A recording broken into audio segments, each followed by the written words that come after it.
Hello folks, this is Sullla once again. You're listening to another video for League of Legends, and we're going to be doing a little bit of a thought experiment in this game today. What I'm looking at here is this is a game that I was able to spectate using the Spectate Anyone client. This is a game that I came across when I was stumbling through general discussions forum on the official League of Legends forum.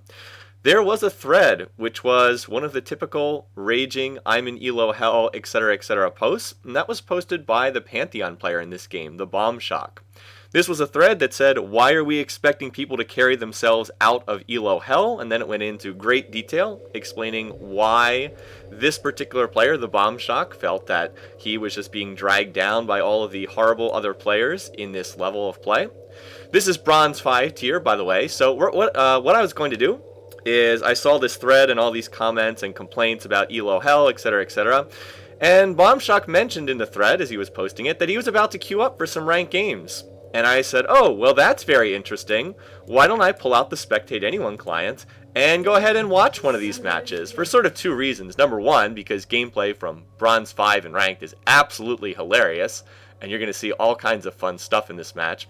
But number two, and more importantly, is I think it's important to try to find out whether the Bombshock really has been placed unfairly in Bronze 5 tier, or if it's just a result of not being able to carry games. If being stuck at what Law King says is 850 elo is a result of just, other bad players dragging this guy down, or if it is due to his own mistakes. So anyway, that's what we're here to figure out in this game. So let me, while we're just waiting here, read you a couple of the things that were posted in this thread, and I'm going to link it underneath the video if you guys want to go check it out over at the official Law forum. So the thread is, why are we expecting people to carry themselves out of elo hell? And this is what the Bombshock posted. Every time I see this response, just carry yourself out if you don't deserve to be there, I want to slap that person in the face. How is a person supposed to carry themselves out? Being able to carry is dependent on the 9 other people in the game. There really isn't that much of a skill gap between a bronze player and a gold player, or really even a bronze and diamond player. Law of diminishing returns and all that. He goes on. Telling someone to carry themselves out is absolutely retarded. That's honestly exactly like saying, oh man, just 1v5 those dudes. It's no biggie. Teamwork can only go to the point where the other players on your team are able to go to. I've played a game or two where I literally had my entire team fed and pushing their towers down pretty early in the game. We still lost because they would not stick together for team fights. And yes, that was in all caps. This is the most aggravating thing in the world to me. I can't carry people when they just throw the game like that at the end. I can get them fed, I can get some turrets, but when it comes down to it, I cannot carry idiots. So I ask you, why do I have to be exponentially better than everyone else in bronze to get out of bronze? That's just stupid. Alrighty, well, the man has spoken. Let's see if he can back up those words. Anyway, this is a matchup between top lane Pantheon and top lane Xin Zhao, so let's keep an eye on that. What's going on here? The runes and masteries for the Bombshock were actually quite good. His masteries are 21-9, about what you'd expect. The runes are pretty solid too. And right now, Xin Zhao's going into trade. That ignite should pick him off. No reason to flash, but going to claim first blood there. Actually, rather nicely played there at the start of this lane, getting to level 2 first because the Xin Zhao player was late to lane, and then forcing a trade with creep advantage and a level advantage. And of course, Pantheon, for those people who know the game, know that he starts out as a very strong champion at low levels. His problem is he doesn't scale very well into late game. So, all alone in the lane now, first blood, big advantage. If you check out the gold, that is an advantage of just almost 600 gold, almost double the gold of this Xin Zhao player. So, this is a lane that should be snowballed very hard. If you give up first blood to Pantheon in lane, you should be able to snowball the lane. So, naturally, we're going to push the creeps into the tower and then deny them to Xin Zhao. Or actually, no, now we're just going to do something else. So, instead, the Bombshock walks over here and stands in the brush, and not really sure what the purpose of that is, but is not putting any pressure on Xin Zhao and stopping him from farming these creeps. Anyway, does manage to catch Lee Sin in the jungle, does force a flash there, so that actually is a nice play in terms of getting that flash down, but standing here 1v1ing this, the big golem here, and not killing it, and now it's releashing, and okay, that that was kind of a waste of time, and now Shin is level 3, so he's caught up in experience, if not in gold. So, okay, you know, I would have said shove the Minion Wave into the tower and then go back and buy and put that gold to good use. But I suppose walking over to the golems and not killing them was also useful, I guess. Anyway, though, so that was a situation where I really could have gotten a little bit more out of that, but did not in any case. So the laning phase continues, and we'll keep an eye on this. It is 13-10 in minion kills, and right now, Xin Zhao does have a little bit of an advantage here. As we see, is that another kill going to go down in bottom lane? Yes, Ignite will pick off that kill. Let's see. Anyway, so as I said, Xin Zhao actually has a bit of an advantage here. One thing I'll note is top lane is often about managing the creep wave. And you might notice that there's actually a pretty big stack up of red creeps here in this lane. So right now, Xin Zhao really should force a fight. There's no reason not to. Pantheon has, you know, nothing in the way of items. He literally has a flask, so he honestly does not have any items. And look at how much creep advantage Xin Zhao has right now. See how much damage the creeps are doing to Pantheon?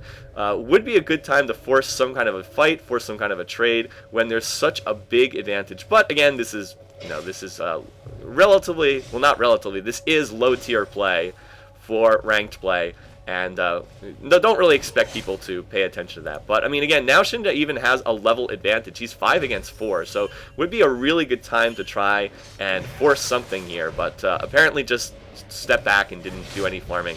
Now, Jungle Riven is here. By the way, Riven jungling without Smite. That's pretty pro, by the way. Riven has showed up, and now Riven is doing the exact wrong thing. Riven is not covering the lane. Riven is just straight up taking farm. And I see a back ping coming in, so not exactly sure what these two were saying to each other, but the two of them just standing here splitting farm is about the worst thing that they can do in this lane. It's one thing if a jungler comes and covers a lane, that, you know, that's fine. You want to make sure that farm doesn't go to waste, but just standing here and eating up half of that gold and half of that experience is just putting Pantheon behind, so Bombshock probably should politely ask Riven to leave. And Riven actually also took quite a bit of creep damage there, so watch, in comes Lee Sin, and now the initiation's going to come in, and Riven's going to take a lot of damage. Now Shin's going to charge in, and oh, Riven really wishes she had flash right there. Does not. Now it's a 2v1 against Pantheon, and the initiation's going to jump in. One more hit will finish it off, and oh no. That is not what you wanted to do there, because now Xin Zhao has just picked up a double kill. And now he is very much back into this lane, which could have been snowballed super easily. Yeah, now he's only about 50 gold behind. Where remember, he was 600 gold behind before. And as we watch this marvelous auto-attacking farming here, is he going to get it? Nope. And is he going to get, how many of these is he going to get? Oh, going to use that ultimate? Okay, well, interesting use, defensible though. But Shin actually does have the right idea here. I mean, farming could have been a lot stronger, but actually does push these minions into the tower, which is what he should do. So the lane is going to reset, and Pantheon's going to miss out on a fair amount of golden farm. Now, the point of all this, by the way, and then a blue steel on the backside of this by Lee Sin. They're very nice. The point of all this is you get first blood as Pantheon in this top lane, and the other guy has no armor. By the way, Shin should have started Cloth 5, did not. You get that advantage. You need to snowball the lane. I mean, that's what Pantheon does. He's an early game lane bully. You get first blood in the like the 3-minute mark. You need to shove that minion wave into the tower, and then you need to go back and buy and pick up, yeah, the early long swords. I'll highlight them over here. Pick up those early long swords. That's what you need to be looking to do. And that clearly did not happen. Instead, just like ran over here to the double golems and didn't really do anything. And that allowed Xin Zhao to get back into this lane. And I mean, that's a pretty big mistake. Like, that is a big deal. You really can't let that go on, as there's more fighting in bottom lane, and Graves picks up a double kill, apparently, off his Ignite. So, really let Xin Zhao get back into this game. And it's not like this is the world's greatest Xin Zhao player anyway. I mean, watch how he's going to farm in this lane, just basically auto-attacking creeps over and over again. Anyway, this is actually a pretty good time for Pantheon to force a fight, because he has, again, remember what I said before, the huge creep advantage, and oh, that's not how you farm minions under the tower, Xin Zhao. That is not how you farm minions under the tower at all. So what is Pantheon going to do now? He's shoved towards the tower. What is he going to do? Is he going to try to harass Lee? Is he going to try to harass Shin? Or no, he's going to walk over here and ward in the brush. That's actually good. That's a good ward right there. but he's just, you know, standing here. You know, you should always be doing something with your time. So, again, Shin's farming under the tower. What's Pantheon going to do? Well, going to roam off into the jungle. Okay. Is he going to go try to steal the enemy team's wraiths? Well, they're not up. So this is a lot of time spent not farming in top lane. So going to come and try to gank middle lane, I guess. Was he spotted by that ward? Yes, was spotted by that ward. So now just standing around here, and the other team has full vision of him. So now Lee and Xinjiao is going to come in. That's a separate fight in bottom lane. So now everybody's converging on Pantheon, and he's going to get engaged on right here. Shin is going to go in with his charge. Twisted Fate comes into the fight. Let's see, damage being exchanged on both sides, but Katarina just lurking there, and there's a lot of low HP champs. 1 kill, and then 2 kills, and then, oh, is he going to get the resets? And yeah, actually, that is the triple kill right there.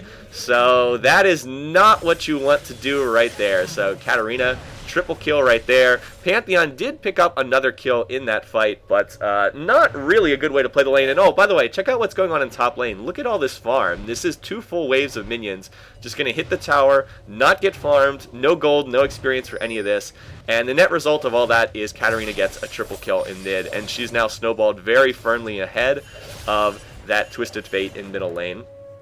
Keep an eye on what's going on down there. So, that was not the best way to use the time in that top lane. Again, well, now that this minion wave has showed up, that's basically 3 full waves that hit the tower and were not farmed by anyone on blue team. So, push the wave to tower, not the worst idea in the world. A good idea might have been just to go back. Instead, roamed through the jungle, ran over here, ran down here, walked over a ward in mid, and then got baited into a fight that led to a triple kill. So now what's Pantheon going to do, right? Still level 6, and by the way, now he's a level behind Xinjiao, who's level 7.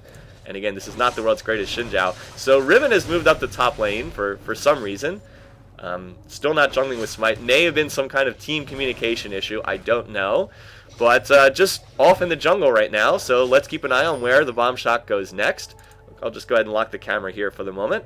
By the way, might be useful, again, while we're just waiting here, to go through some of the other words that other posts in that thread that I linked to, other stuff that TheBombshock said.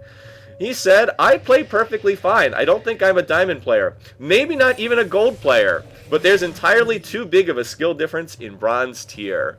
He might not even be a gold player. Interesting.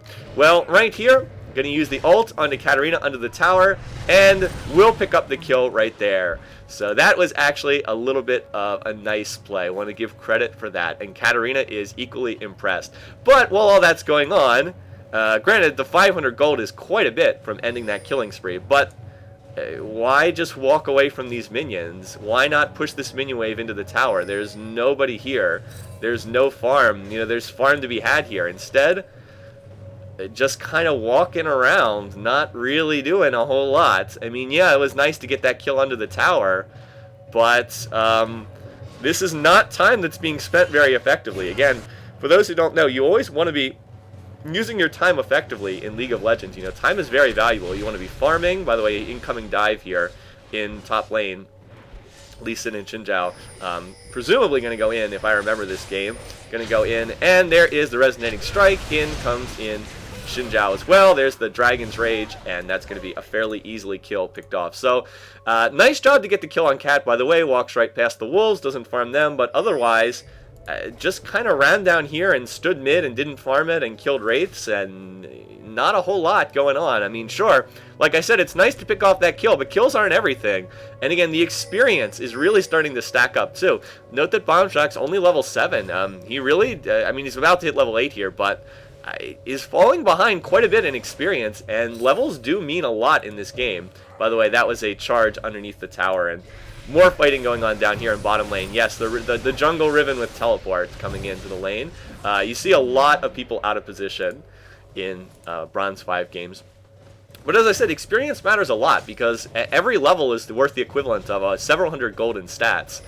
So, you know, you don't really want to just be giving away experience. And, I mean, after getting first blood in this lane, you really should not be a level behind that Xinjiao, who, as I mentioned before, is far from the world's greatest top lane Xinjiao player. So once again, got a little farm in top lane, but then just kind of left. And where is Bombshock going here? Well, I don't know. This is just sort of a curious decision. Anyway, Cat is now following, and let's see what's going to go on here. I guess it looks like they want to fight, just going to walk next to each other. Cat is 3 levels ahead here. Keep that in mind. You're going to 1v1 someone who's 3 levels higher? Well, maybe. Look at them just standing there auto-attacking and exchange 1-for-1 in kills. So, oh, that was pretty brutal to watch. Just 2 champions standing in place auto-attacking at the end of that fight. So 1-for-1. Generally speaking, not a good idea to try and 1v1 someone who's 3 levels higher than you and already has 5 kills. But, I mean, I guess it worked out. Wouldn't exactly say that that was gold level, much less diamond level skill there, but what do I know? I'm not a diamond level player myself. Anyway, so, more minions, just kind of killing each other in top lane. Not a whole lot going on here. I will say that you don't typically see too many people at higher levels of play who, at the 15-minute mark, are sitting there with 47 minion kills. You typically don't see that very often. You usually see a few more minion kills on players, but again, like I said, what do I know? I'm not a diamond level player myself. I just commentate games and put them on my YouTube channel and play a whole bunch of custom games. Anyway, though, so overall, Bombshock is 4-3 on the game, 4 kills, 3 deaths. Does have the Brutalizer and a BF sword, so he has a lot of AD. The biggest issue is he has no health, no armor, and no magic. And now just a straight 1v1 between Pantheon and Xin Zhao in that top lane. Actually comes out, wins the trade there, which makes sense, has a lot more damage. 155 AD on Xin Zhao against 175 on Pantheon. Now the difference is Xin Zhao does have more sustain in the thread. Once again, we have an engagement diving in, and that's a bit of a curious decision there once again. But Bombshock is going to win that fight with the help of Riven. And now in comes Lee Sin, and oh, here comes Katarina as well. That's going to be 1 death, but now Cat's coming in. Death Lotus comes out, and that's going to clean it up. Flash on the back end of that, and so the total exchange is a 2-for-2. And then the discussion begins. Seriously, Cat, OMG. Nice play, by the way, by Katarina, roaming up the top lane. Out comes TF ult. And let's see what's going to happen in this fight down here. Tariq's stun comes out. Ezreal's going to get bursted down very quickly. And yeah, check out that Tariq name, by the way. Not going to mention that in the video. But that's going to be another kill for Graves down there in the bottom lane. And Graves and Katarina seem to be the ones carrying this game. Anyway, more farm being missed here. Not much that you can do when you die, but just for purposes of completeness, pointing out that this is, once again, more minions hitting the tower that are not being farmed. And not basically just going to waste right here. So that's... if there's one thing I've tried to point out in this video, it's Pantheon really has missed a ton of farm and has not done a very good job of getting all of that. Anyway, goes in on Katarina, but Shumpo will get you out of a lot of trouble. And looks like Cat's going to run out of this one. As, of course, the teams continue to blame one another in all chat. In the larger picture of this game, Red Team's now ahead about 5,000 gold. They're at 2-0 in towers. Dragon is crying because no one's paying any attention to him, but this is still a pretty sizable global gold lead for the red team. Now, here's another interesting play that I'll point out. Note that Pantheon and Riven are pushing this lane forward. I guess they're trying to go in after this tower, but sneaky, sneaky, here comes Xin Zhao and Lee Sin going to come in from the backside. Let's see when they first have vision of this. And are they going to spot it? No, did not spot the two of them. Did not have vision on the minions here. So what are we going to do right now? Are we going to back out? Are we? They're not in a very good shape. Riven's just kind of run around aimlessly as Lee and Xin jump in on the Pantheon. He's going to get blown up, and now Riven is... Oh no, what am I going to do now? Now I'm in trouble. Oh man, I really wish I had flash right now instead of teleport ignite. So now the chase is on. Let's keep an eye on this, shall we? Because this is going to go on for quite some time. Resonating strike will hit, going to dash in. Let's see, there's one flash blown by Lee Sin. Couldn't quite get the 3 talon strike off. That resonating strike will miss as Katarina picks up another kill 1v1. Still chasing. Remember, Riven does not have flash, so will not be able to flash that wall. Might be able to dash it. Still chasing away. And the chase is still on. When is that resonating strike up? No, misses again. That's 2 miss. Now Pantheon jump coming in. And let's see what's going to happen. In comes the Bombshock. Going to try to pick up 1 kill. Can he get this against Xin Zhao? Is this quite going to be turned around? Yes, will pick up the kill. Lee, though, still chasing. Does hit that Q. Is he going to go in? Oh, everybody's very low. Another ignite popped, but no. Not going to chase that down. So Riven will make it out of here. And Pantheon picks up a kill. Well, that was amusing. That said, it didn't really change too much in terms of the sort of the larger picture of this game. Elsewhere on the map, Red Team was still picking up kills, and Red Team was able to grab that bottom tower. So they've now stretched it out to about a 6.5k gold lead and earn a pretty comfortable position. Now, in terms of the itemization here, we'll just take a minute to mention that. Skilling order is good on Pantheon. At least spear first is, my understanding is people go for the spear first, the spear shot. I'm less certain what people max second on Pantheon. I'm guessing that, not sure if it's his stun on his W or if it's the Heartseeker. I'm honestly not sure, but the skilling order looks pretty solid. The item build is not too bad either. The Brutalizer into the Bloodthirster, that's a pretty solid build. My understanding is Black Cleaver and Bloodthirster are the core items on Pantheon, if I remember. At least that's what people were playing him at the start of Season 3. So the build looks fine. Like I said, Masteries, runes are pretty good here. It's just really the sense I get is not much of an understanding of where to go or what position to be in. So, for example, like this, oh, let's have two people run right into the middle of the enemy team. Surely nothing bad can happen from this situation. So anyway, Cat is going to go in first. Next in comes the rest of the team, and they're going to pile on. Pantheon will fall at the end of that. So, I mean, that's just positioning. Walking right over wards, walking into the middle of the enemy team. It's just a very needless death. And again, minions in top lane say, hey, is anybody going to farm us? You know, there's a lot of golden experience here that's not being picked up by anyone. But anyway, the fight continues. Nobody's died yet on either side. Let's see, Graves still chasing. Ult not going to finish anyone off. Soraka ult comes out somewhat needlessly, not really necessary. And it's a little bit of an inconclusive fight. So everybody's going to back off, and we're going to see no more. Dragon still just hanging out here. Maybe someone will take Dragon at some point in time. We will see. But it has not happened yet, even though that would have been a rather easy pickup for Red Team. Anyway, like I said, Bloodthirster finished, 2 points in Grand Skyfall. One thing about Pantheon is people typically play him mid these days. He's not really played top as much, although you can play him there. But the basic idea behind Pantheon mid is you go up against some kind of really squishy opponent, someone who doesn't have much in the way of armor. And by the way, #1 positioning Taric right there. Just kind of walked right into the middle of the enemy team, but didn't get engaged on. Anyway, the stun comes out on Twisted Fate. No further action. Anyways, I'm saying the basic idea is Pantheon typically goes mid, and then he uses his ult to ult into side lanes, and he plays sort of like an AD version of TF, but not as good as TF. Not really as good as TF, but that's sort of the idea. We really haven't seen Pantheon use his ult very well in this now. He's about to ult right now. Where is he going? He's going to bottom lane, I think. Yeah, went to bottom lanes, going after Graves. Now, see, that actually was a rather good usage. Everybody's chasing Graves. Everybody from blue team goes after him. So what would the proper response be for red team? Well, everybody ran to chase Graves. Nobody covering this tower here. But that would have been more useful than just running to bottom lane and, well, doing nothing. Meanwhile, Xin Zhao is pushing this tower, and apparently he's just going to suicide to get the tower, and that actually might even work. That's actually not necessarily the worst strategy at this level of play, just committing suicide to get a tower. And now going to jump in, and you're going to pick off that kill. So I'm going to get that kill. Meanwhile, in bottom lane, dives are on against the players in bot. Taric is going to fall to that tower. Cat will pick this up, and Katarina, will make it out thanks to that shield from Lee Sin. So going to pick up more kills on the back end of that. But if there's one thing that's really missing, I mean, well, there's a lot of things that are missing in this game, but sure hasn't been much focus on farming in this game, has there? Look at these CS numbers. Katarina's about the only one that has anything even remotely respectable. It's been a whole lot of just running around the map fighting, as far as I can tell. Not much in the way of trying to stack up experience or gold. So this is one reason why Katarina is a much higher level, level 15, compared to everyone on blue team, who is, well, TF's 13, but everyone else is 12 or lower. And that really does matter in sort of the larger picture of things.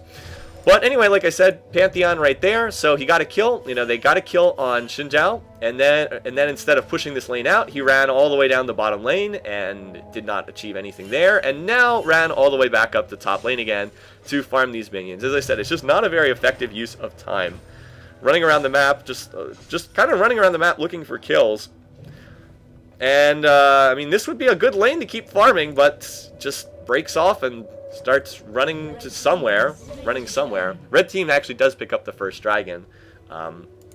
So not really sure where Pantheon's going. Instead of shoving out this lane and farming it, he's just doing what he's doing before, aimlessly wandering the map.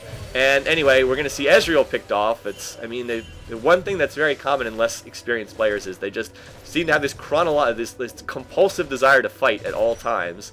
There's just always a fight breaking out somewhere. So Ezreal's going to get picked off, and now Pantheon's run down the bottom lane, and now we actually have a 4-on-3 in favor of blue team because Cat and Lee Sin are not with them. Anyway, Taric is going to get engaged upon. It looks like he is going to fall here, so he will get picked off by Twisted Fate.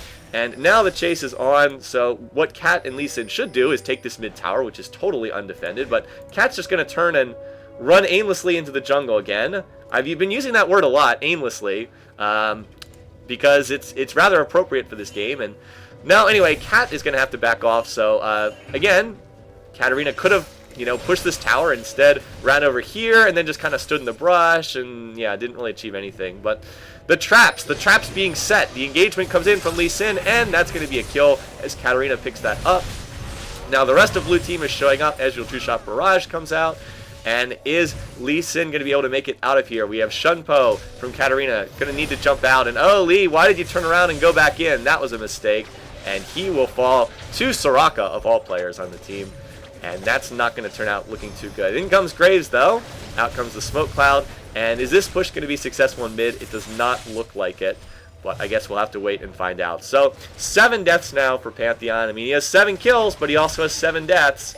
And if there's really one thing that I use as a piece of advice to players who are trying to improve at this game, is try to avoid deaths. It's more important to avoid dying than it is to get kills. Because when you're dead, you're not getting gold, you're not getting experience, you're not farming, as there's just sort of yet another fight going on in mid. The Graves ult comes out, not going to kill anyone. Katarina, what are her cooldowns look like? There's the Death Lotus, so that's going to be another kill for her. But like I said, you just don't want to be sitting around getting lots of kills and lots of deaths, because you can't do anything to help your team when you're dead unless you're Karthus, and even then only for 7 seconds. So not just, just going all out to get kills and then dying in return, not very helpful. Anyway, the flash initiation from Xinjiao, he will pick up a kill on Ezreal. Now the focus turns to the Bombshock. He will go down to Katarina. And this push is looking to be pretty successful here in mid. Now, just need to go grab the creeps. They've got plenty of time. Need to go grab the creeps and get this tower. And then they should be able to shove this. Go grab the creeps. Go grab the creeps and then finish off the tower. Graves, why did you go back? There's nobody there to defend. Cat, why are you going back? There's no one there to defend. There's a red buff right here to be stolen. Okay, so they got the tower, but would have been a nice time to raid the enemy team's jungle. Red buff up, blue buff up. Would have been a nice... By the way, what's with these, like, gray dots in the spectator mode client? I don't really understand that. Anyway, oh well. AD carry with teleport. By the way, note that Graves is no flash either. He's teleport ignite. Oh, well. That was very important. He went back to base and teleported to the lane and then immediately walked away. So that was a teleport really well used right there. Totally pointless.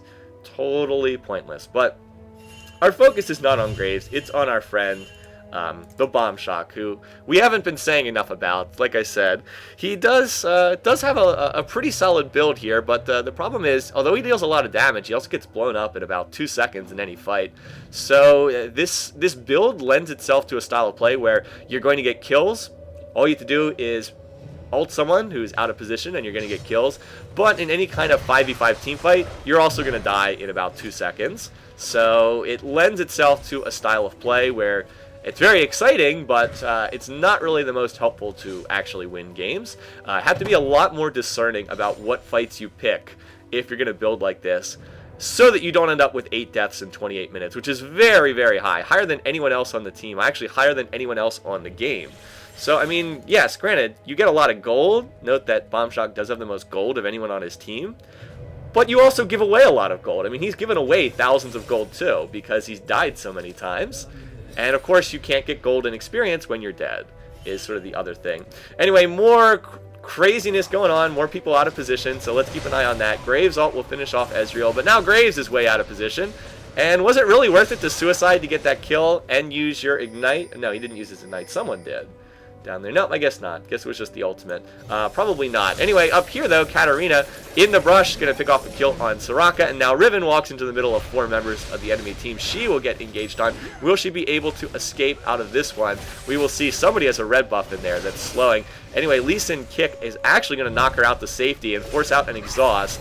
but gonna get that kill. And oh, Bombshock, why did you not just walk back into the base? For some reason, turns and runs into the middle of the enemy team, actually gets a nice shield jump and then flash, but it's still not going to be enough. Remember what I said about dying in 2 seconds? That wasn't 2 seconds, that was about 0.02 seconds right there. And now they just need to grab the minions and get... Guys, you just need to grab the minions here. What is this? Oh my goodness gracious, what is this? That's 1 kill. Oh, well, hey, you guys got the tower. That was totally worth it to get the tower right there. Teleport came out from somebody, and then Lee Sin. Oh, Lee Sin, what are you doing, man? Oh my goodness. Is this really the best way to use your time, Lee Sin, to walk into a 1v3? Exhaust from Soraka. Yeah, so that was 4 deaths to kill that turret. Yeah, well, we can still throw. Oi. Bronze 5, ladies and gentlemen. Bronze 5. Anyway, so that was certainly interesting. Was it worth it to die 4 times to take that tower? Probably not. So, of course, blue team's going to rush and immediately do Baron because they just killed 4 members of the enemy team and they have no jungler and no smite. And no, they're not going to do that. That would make way too much sense. Instead, TF's just going to get needlessly picked off in a 1v1 by Graves. Yeah. Would have been a good time to do Baron there. Would have been a good time to do Baron. By the way, the teleporting Taric to top lane. Good use of a support. Teleport typically a strong support choice on summoner choice on supports. Anyway, though, so yeah, Baron just sitting here, no wards, dragon. Hey guys, you know you can kill me for golden experience. That might have been a good thing to do with the time. It's like, so you just killed 4 members of the enemy team, and did you do anything with that time? No. So that would have been a good time to try and lead the enemy team. If you are the Pantheon player, if you're the Bombshock, that would have been a useful time to say, hey guys, why don't we go kill Dragon? Or why don't we all push mid and get mid tower? It's very low. But instead, everybody just kind of ran around not doing anything. And even that quadruple kill in bottom lane resulted in not 1 objective on the map being taken by blue team. So, not the most effective way of using time. Like I said, this is League of Legends is not that complicated. It's a game about taking objectives. And, you know, when you quadra-kill the other team, you need to take objectives, is kind of the point. Anyway, though, there's another team fight coming out. There's always another team fight coming out. Katarina has gotten caught too far in front of the team. She is taking all kinds of damage, will go down to the Bombshock. That's actually pretty nicely done. It's a 1-for-1 trade so far. Riven has also fallen, and now Graves is going to get picked off. So this is actually a really good fight for blue team. They managed to kill the 2 main damage dealers on the red team. Now Shin is going in, and he seems to have a death wish. He's just going to dive under the tower. So he will get the kill on Pantheon, who again still has nothing defensive whatsoever. But that's going to be it. Now the TF ult comes out, and TF ult is going to come out. The stun goes down. TF is going to get blown up. Ezreal should be able to pick off at least 1 kill. He will get Taric, but he's not quite going to be able to get Lee Sin. So anyway, that's still a really good fight. That's a 4-for-3, and they still have Ezreal up. So now they're surely going to go and push some kind of objective, right? This mid tower would be a really good choice to go and kill. I mean, it's on like 3 hits. Well, no, not going to take that. But the Ezreal player, Turvis, actually does make a decent decision here. He's going to go use this time to go and claim Dragon. So that's a fair choice. But, you know, he probably could have killed mid tower and also gotten Dragon as well. But can't really fault that. That's a decent use of the time that they had. So that's a decent... By the way, someone... Wow. Man, what is with these teleports? I would think you'd want Flash on an AD because, you know, maybe you could have survived that last fight, but... who knows, maybe teleport's pretty good. Anyway, this is taking away from the real drama, which is, when will the Bombshock get his 100th minion kill? He's on 99 at the 33-minute mark. When is he going to get number 100? Will he get it before the end of this game? It's looking good at this point. Looking pretty good that he will, in fact, reach that 100 CS mark. It might take 33 to 34 minutes, but, you know, he does have 9 kills. Of course, he's got 10 deaths.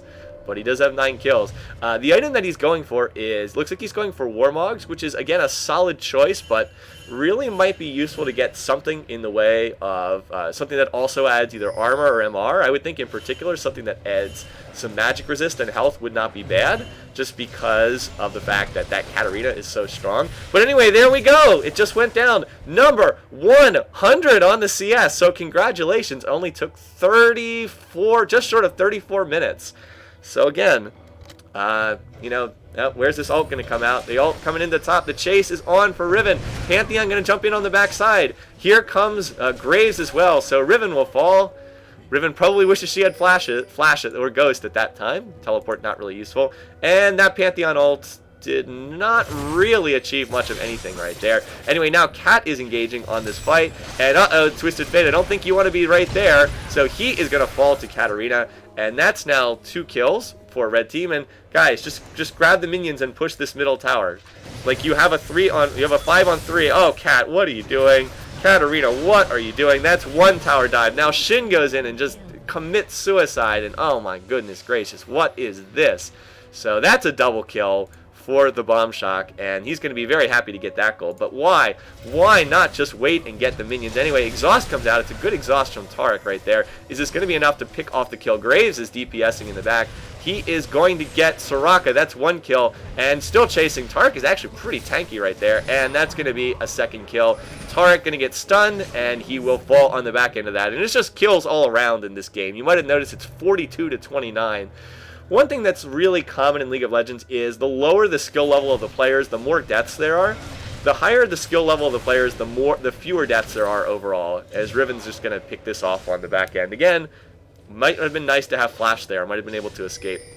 So you watch the pro teams play. It's not unusual to have games where they'll play a 40-minute game and it's like 10-5 in kills, and that's just because people are so rarely out of position. And the further down in skill you go, the more deaths there are on all sides, the more kills, because when people are out of position is typically when they die. And in a game like this, the positioning is, well, pretty atrocious on all sides. Riven is actually going to get the mid tower, and that's a nice pickup there to get something out of that series of kills. You know, instead of Katarina diving under a tower and then Xinjiao diving under a tower. But the widespread profusion of kills is a sign that the people are frequently out of position. Check out the summoner bars on both sides. You might notice that most summoners are down 100% of the time. Summoners tend to be down almost always. So here comes the teleporting Taric in on Twisted Fate. Well, they're not really going to get TF, but they've successfully drawn Soraka and Riven into this fight. So we get yet another fight that, as we said, bronze tends to be nothing but team fights. So Cat is going to pick off 1 kill right there, or going to get the reset, and now the engagement comes on to Riven. And guys, the minions, grab the minions. No, we'd much rather just dive a tower once again. We don't need minions, so in comes the Pantheon. Oh, the engagement will come onto Ezreal. He will fall for a triple kill on that. And now BombShock getting engaged on 5v1. Really nowhere to go in this. That's going to be a kill. And watch this. Watch the tower being tanked. Taric Xinjiao just tanking that tower. It's like, yeah, I could have walked out. I could have survived, but, you know, I'm a man. I'm just going to stand here and, you know, go down to the tower and give another kill away to Pantheon. So, yeah, 13 kills for Pantheon. You know, does have a lot of kills, but 11 deaths. And, yeah, not a lot of farm. Certainly not a lot of focus on objectives. Anyway, so TF's dealing pretty good damage here. The inhib has fallen.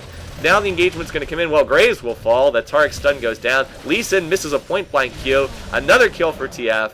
And then Lee Sin will get it on the backside. So was that a good trade? No, not really. Would have been a much better decision just to back after getting that initial tower. Meanwhile, big minion wave pushing in bottom lane. So time for Star Call. Soraka, use your Star Fallen. Oh, what are you? Like Lee, just why is he going in? What is he thinking here? It's a good question. So out comes the ult.